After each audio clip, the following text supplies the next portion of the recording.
Dance to that! My name is Chris Quinlan and welcome to Melbourne Musos Facebook Live. And I'm going to do the Rage and the Fury. That was a weird ass intro, wasn't it? Camera 1, camera 2, camera 3 and camera 4. What I'm going to do tonight is talk about Edgar Varése, who was much loved by one Frank Vincent Zappa. There you go. Now what we're talking about is really weird-ass classical music, really new stuff, all this business. And what goes on is that I'll get stuck straight into it, but last week I did the wonderful Jim Chapin and his wonderful Jim Chapin book, Advanced Techniques for the Modern Drummer. And the first thing I noticed was he mentioned Edgar Varése all the way back then. I'm talking about jazz. And that's how much of a profound influence this man has. Even though you may not know him, and when you hear it by itself, it's like, what the hell? You know, that kind of thing. But what I'll do tonight is talk about the music in a big way. Now, one of the big things, which is going to be the title of the show, The Present-Day Composer Refuses to Die, which is attributed to Varése by Frank Zappa, although Frank did sort of take a tiny bit of license with it, but it's a great line nonetheless.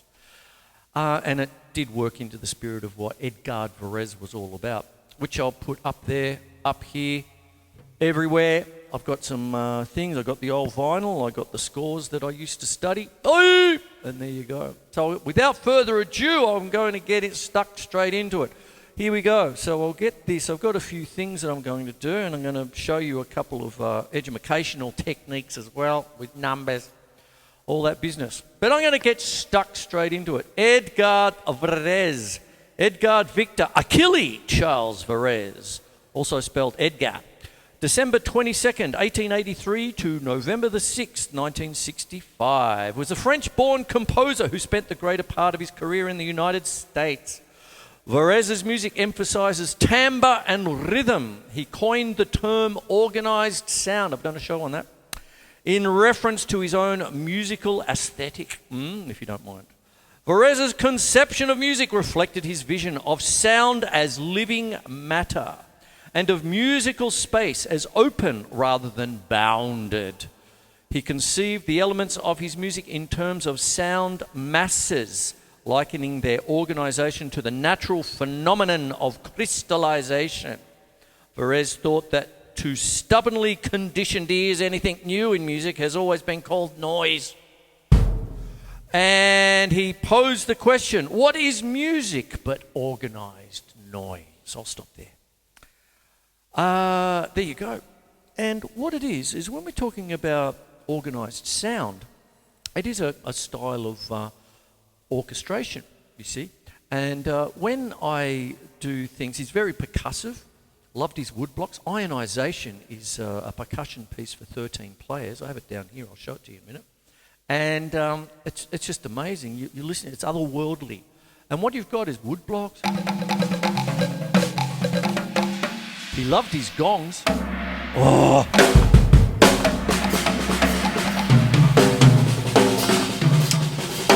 Now, what happens though is all this business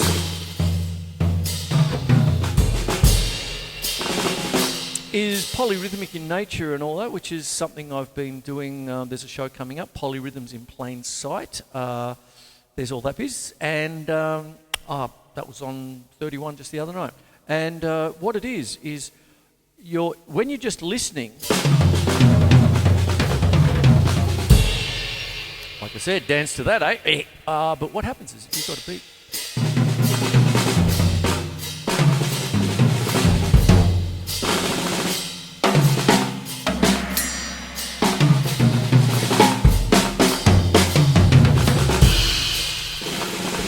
There it is. Oi! There you are. And lots of different things. I've explained it, but I'm actually going on about the character of the music and how it's... he would bring various different elements, you know, like even back to Tchaikovsky's 1812 Overture. Right. Da-da-da-da-da-da-da-da. Have a nookie with your gumboots on. I did that a couple of months ago. But at the end, there's a cannon. Like that. Fully loaded. Bang. Like that. With blanks. But anyway, there you go. And then even with Berlioz, Symphonie Fantastique, there's like some gigantic bell. You know, the bell tolls for the kind of stuff. Bang. You know, but like we're talking about a whatever, and this gigantic clap, and then you would bring in different things, you see. So without further ado, I'm going to show you some vinyl now to this camera here. There it is. So what it is there's Edgar Varése, there we are, and this is put together by Robert Kraft, who was Igor Stravinsky's assistant. So very much standing in the world there, or good standing, I should say. And there you go. That's Edgar Varése, one of his things. Now what we've got here is a few others. This one here has Offrandis, Integrals, Octandre, Equatorial. Wonderful. This is Pierre Boulez. I've done a show on him with the New York Philharmonic. It's America's Arcana, his two main longer pieces, and Ionization, the aforementioned. Ionization. And this one here is Equatorial Nocturnal Americas. There's all that sort of stuff. Oh, what's Lumpy Gravy doing here? So, profound influence on Frank Zappa. And the reason I bring up Frank Zappa's very famous Lumpy Gravy is because lots of what we call music concrete developed by Karl-Heinz Stockhausen, who was around in the 60s and 70s, who influenced the Beatles. So when you're listening to I Am the Walrus and Number Nine, you're talking about these kinds of things that Varése was pretty much the father of. He started all the electronic business, which I'll get into in a bit. And this is Lumpy Gravy. And then you've got We're Only In It For The Money, or this business, and is this phase one of Lumpy Gravy, and is this phase two of We're Only In It For The Money. There you go. So there's that one there. So, and then there's the two. Oi!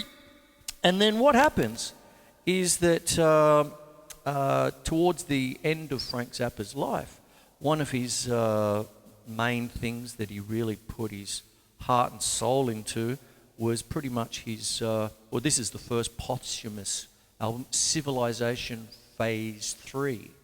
Now, Lumpy Gravy was pretty much at the beginning of his career, right? As is We're Only In It For Money, the third or fourth album in.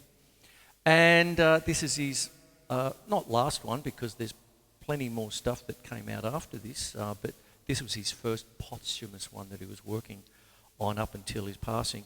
And that's why it's called Phase 3, because what you've got is Phase 1, Phase 2, Phase 3.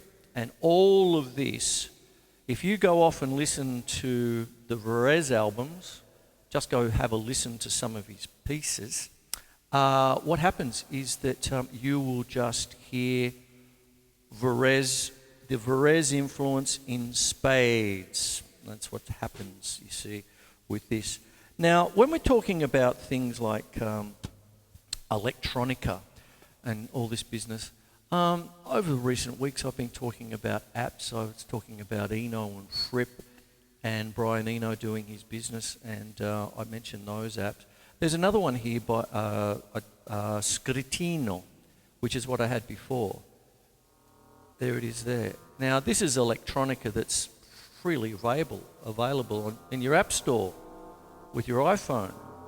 Now, what happens is Varése was doing this with pieces like Poem Electronique, and then also Deserts, and where he had the orchestra playing with tape and these kinds of effects. And then what happens is when you got these kinds of things, he would also use weird ass instrumentation. I've got his book, by his wife, late wife, his wife, Louise Varése. Oh, I read that so long ago. Anyway, it's all going yellowish there. I've had this about 40 years. I think I bought it in the 1980s. And there's some of the scores that I've studied when I was doing all my orchestration. That's Octandra. That's his big one, Americas, that kind of thing. That's this thing. And, of course, his percussion piece, Ionization. Now, when you're looking at ionization for 13 players, he even goes to the trouble of describing how the 13 players should set up, you see. Don't worry, camera 1 over there, it'll be up later on here on camera 2, and that's what that is there. So you study through that. Now, one of the wonderful things about this is that he uses what has become semi-commonplace is a little instrument called the lion's roar. And what you do is essentially get a drum around about floor tom size, get a pinprick hole through the middle of it, put through a piece of string, and put a bit of beeswax on it or whatever it might be, and you pull up on it, it goes roar, roar. And what I've done here is I've got the actual lions here. That's what it sounds like, the lions. Lions, tigers, and bears. That's what it sounds like.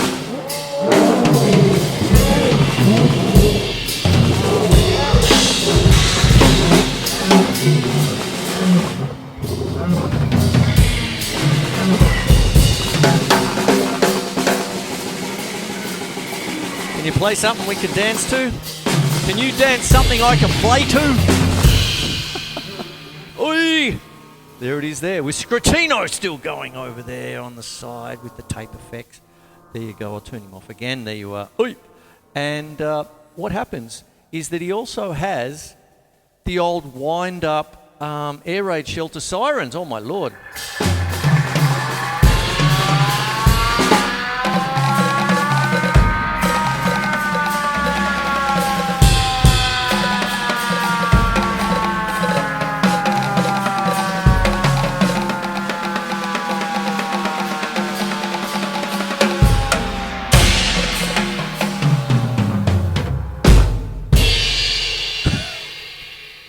Oh, I love this stuff. I really do. Hello, audience. And so there you go. You know, that's what he's got. I'm going to read a little bit more now. And then I'm going to talk about some of the things that you can do to get into this stuff. There you go. I'll read a little bit more. And one of the things about this is the profound influence. Now, in many cases, what you're listening to now is, you know, of course it's a bit weird ass and all that stuff. But I was hearing stuff like that the other night with the Michael Leunig documentary on the ABC. Some of it was quite atonal. You've already listened to it with the Beatles, with some of the background stuff through the 60s. Again, you know, Magical Mystery Tour business, Strawberry Fields Forever, I'm the Walrus, all this sort of stuff, you see. And then any horror film, you know, even The Exorcist, you'll hear stuff by Penderecki, or Krzysztof Penderecki. And it's just, you know, was it? The one that I had to study was Threnody for the Victims of Hiroshima. And that was really, you know, it's heavy going, but nevertheless, it's quite a famous piece of music. It's atonal, all this. But then you'll hear it, like I said, you know, in a horror movie or a background. Not even a horror movie, it's just sound effects. And that's what sound mass is, which is what I'm going to talk about now, or getting into it now. Although Edgard Varése, his complete surviving works only last about 3 hours, he has been recognised as an influence by several major composers of the late 20th century. Varése saw potential in using electronic media for sound production, and his use of new instruments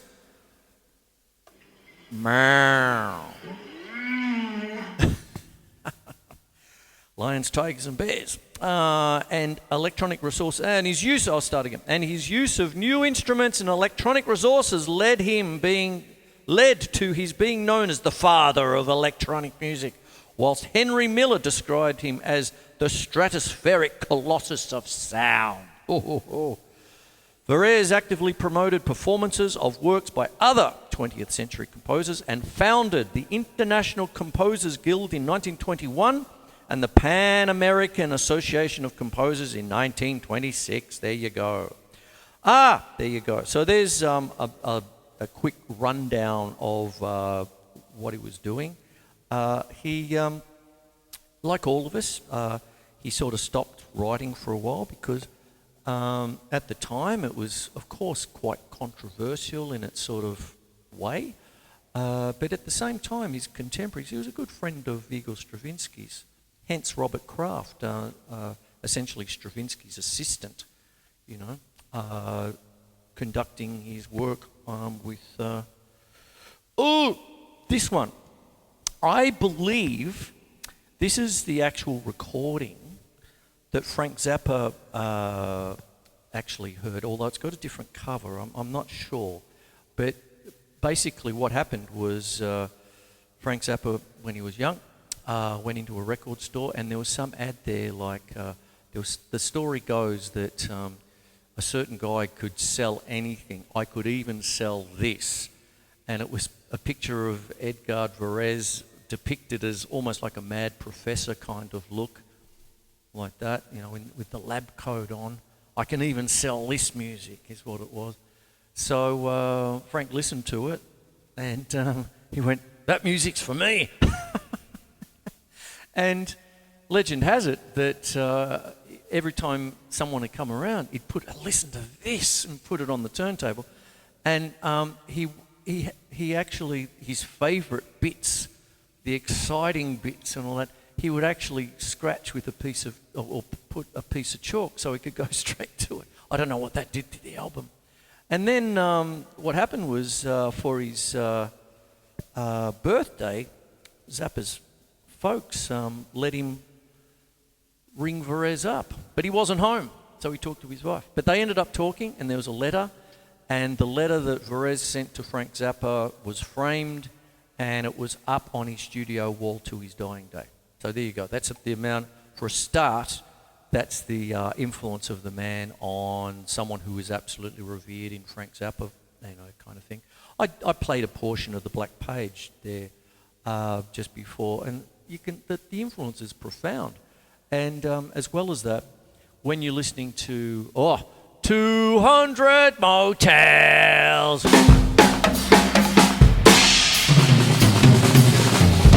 with the London Symphony Orchestra.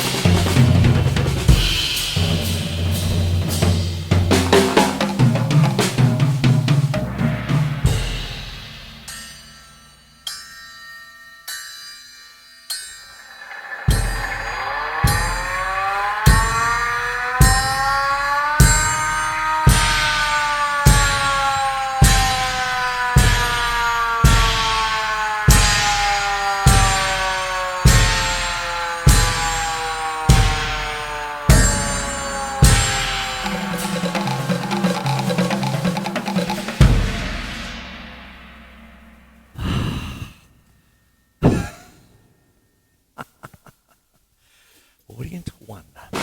And what you've got now is that when he started I'll talk about compositional techniques, I've talked about 200 Motels even. Maybe I should have brought it out. I've got it there on the vinyl as well. Ooh! And so what happens is when you're putting things like this, when you scratch the surface, organized sound, okay, sound masses put together. It's a kind of orchestration. And then when I'm doing my triggers and drums and all that, of course I prepare it during the day. This one is orchestral percussion, gong with the high piccolo. Here's a scraped gong. Wood blocks, he loved wood blocks. Oh. Concert bass drum. Melbourne Symphony Orchestra have a wonderful concert bass drum. It just goes woof-ka. I heard it or it's a while ago now, but with one of the Shostakovich Symphony 7. Bang! And I'm going, yeah, that's the sound. Dmitri Shostakovich was the Russian contemporary of Varése. And both Varése and Shostakovich, if there was such thing as a death metal drummer in the 1930s, they would have used them.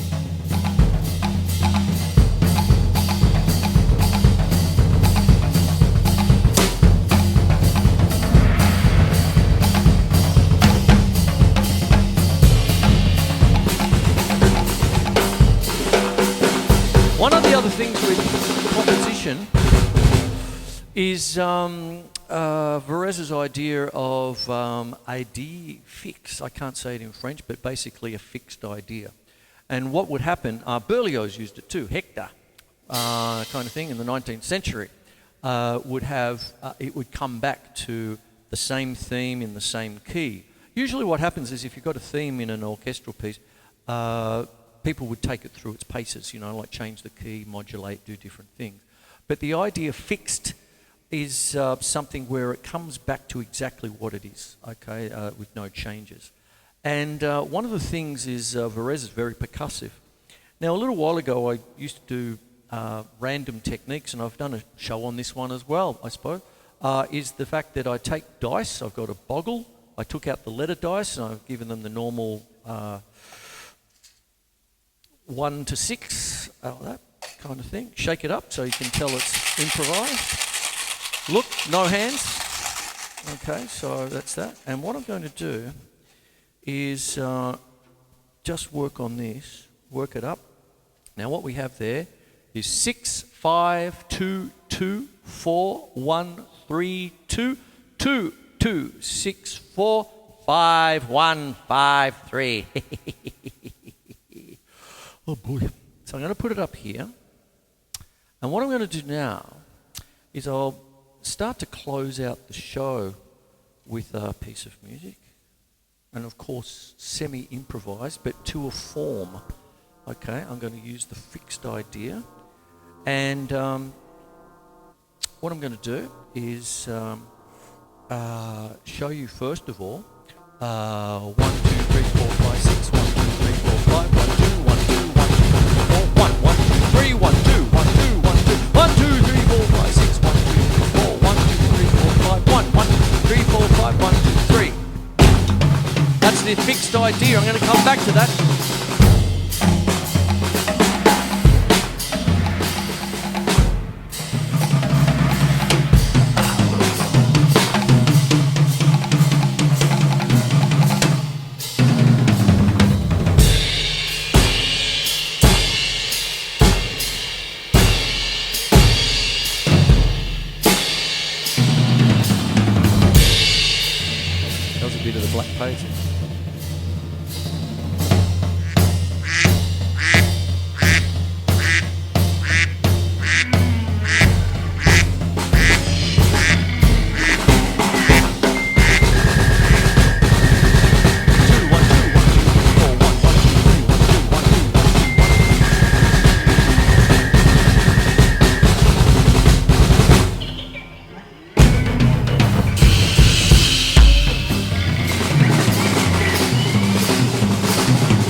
Thank you.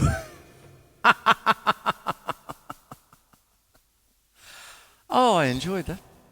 There you go. So I hope you got something out of tonight's show. All right, go off and listen to Edgar Varése and see where Zappa comes from. A little bit of the Beatles, everybody else, and there you have it there. Evil mad professor of music. Isn't it wonderful stuff? I've done a little bit of improvised, almost rhythmic serialism, if you want to think of it like that. That kind of thing with the dice, working with the numbers. And that brings one of the other people that Frank Zappa very much respected, and there's even articles of all three of them, but Nicholas Slominsky. And that goes as far as, from a personal point of view, that goes all the way back to the 90s when dear late great Alan Zavod, I was doing a mega filming session for the show with him at his house. He was so generous. And it came up, Slominsky, he said, oh, I've got the book. And he just went off to his bookcase and pulled out this big-ass book and just put it up on the music stand, started playing it all. And he played one exercise, and for all intents and purposes, there it is. That's where he got it from. And I've even got the clip where it says, wow, Frank ripped him right off. Slominsky's a genius. He does symmetrical lines, you know, and within the symmetry, it doesn't mean a stuff whether the notes belong to the scale or the chord. It's within the symmetry of the movement that makes it sound right. Mm-hmm. And it really doesn't have any bearing on the notes of the belonging to the chord. But somehow your ear brings it back, you know, you play this wild stuff and then you kind of resolve back to the notes that do belong to the chord just because it seems to satisfy me. Mm-hmm. It's funny you should bring up the name Slominsky because he actually wrote an article about our great Persian Frank Zappa, and it was actually printed in a magazine. Did you actually get to read that? I'd like to see it. I'll bring it along.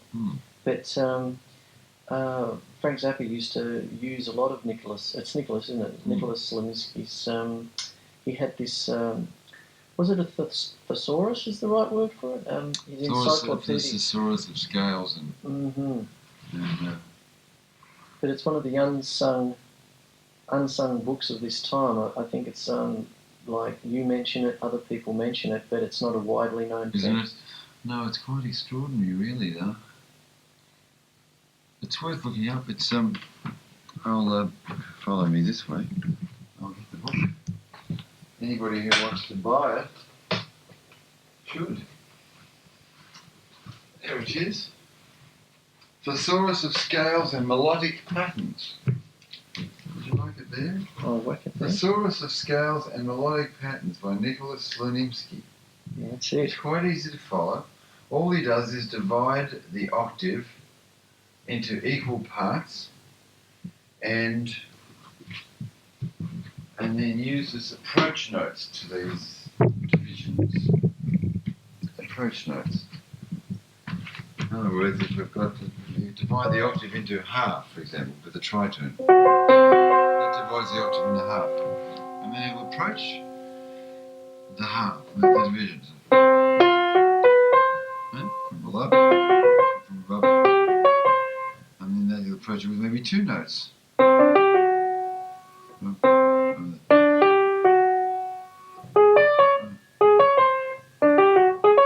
he's got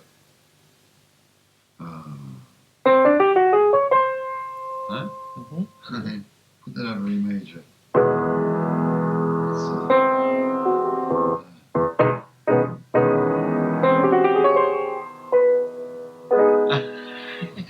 Yeah, I brought it back to the video. That works. Why? I don't know why. It's because of the symmetry of the line. Your ear follows the consistency. Chick Corea got into all that. So it's quite fascinating. He'll divide the octave into, not only try to divide it into thirds, but then he'll have to divide more than one octave if he's going to divide into fourths. It's got to be, you know, 1, 2, 3, 4. You've got to go 4 octaves. Yeah. And then he'll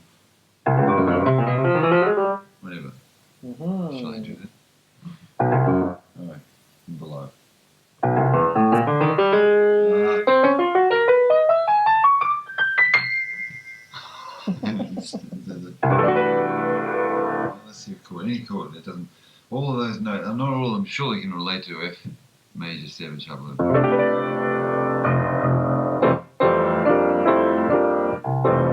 Right, there we go.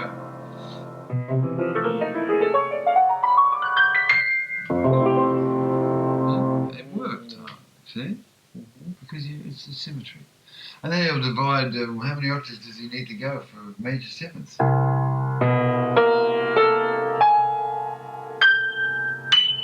You can't even get there unless he starts down here.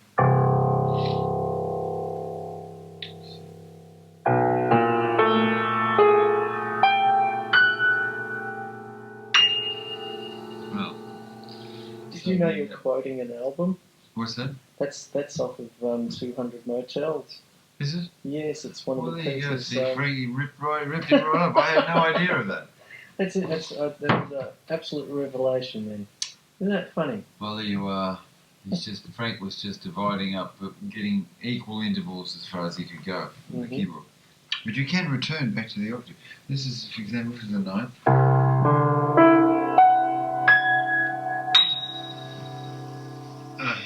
That's it. Look, C. Here's a 9th to D. Another 9th to E. F sharp. And back to C. So divide equally and get back to. It's 1, 2, 3, 4, 5, 6, 8 octaves to divide into 9ths. Yeah. And then you put a thing in the phrase in. Whatever. Yes, the cameraman's got to be quick. Anyway. Yeah, but he doesn't do it exactly like that. But that's the principle of it. Right. To aim for notes that are dividing the octave evenly or octaves evenly and approaching them with all kinds of approach notes from below and below and below. That's a good. And you've got to remember, Alan Zavod actually played with Frank Zappa, went on tour with Frank Zappa in 1984. And also knew him from other things, such as when Alan Zavod was the keyboard player for Jean-Luc Ponty. And of course the connection is Jean-Luc Ponty was the violin player for Frank Zappa for a couple of years there, to the point where Frank Zappa produced one of Jean-Luc Ponty's albums way back in 1970 called King Kong. And connections everywhere, I told you. Oh, I'm out of here.